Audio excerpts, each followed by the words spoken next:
yetimlarni ko'zini kuldirib, jannatga kirgim kelyapti.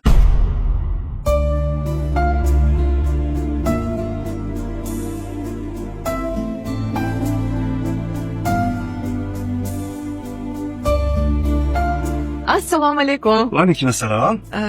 Qo'lingizda ikkita paket bor edi shekilli. Ha, pastda qo'shnilarga berdim. Yetim bolalarini ko'zi kulsin dedim-da. Shu yetimlarni ham sizdan boshqa boqadiganlari bormikan? Biz kimmiz? Gunohkor banda.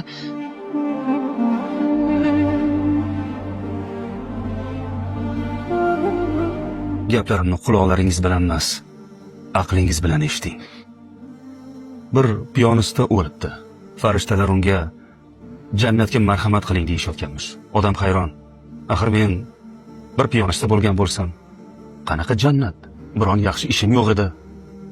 Biz ham so'radik. Bu odamni jannatga kirgizadigan nima yaxshi ishi bor edi? Bizga aytildiki, bir kun rosa ichibsan.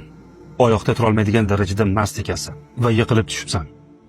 Keyin hamma yo'g'ing loy holatda zo'rg'a o'rningdan turibsan. Yolg'iz o'tirgan yetim bolaga ko'zing tushibdi. Uni boshini silab, yo'lingda davom etibsan. Odam yig'lab voribdi. Eslayman o'sha paytni. Eslaymanda, lekin maqsadim bolaning boshini silash emas edi. Qo'limning loyini artish edi. Farishta javob beribdi. Sening maqsading yomon bo'lgan bo'lishi mumkin.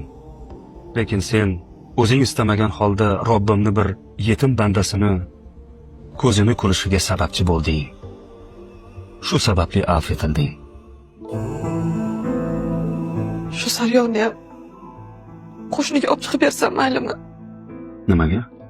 Yetimlarni ko'zini kuldirib, jannatga kirgim kelyapti.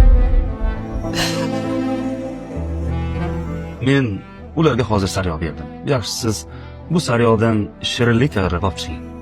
Rahmatini chegarasi yo'q bo'lgan Robbim bizlarni bir yetimni ko'zini kuldirganimiz uchun bo'lsa-da gunohlarimizni kechirsin.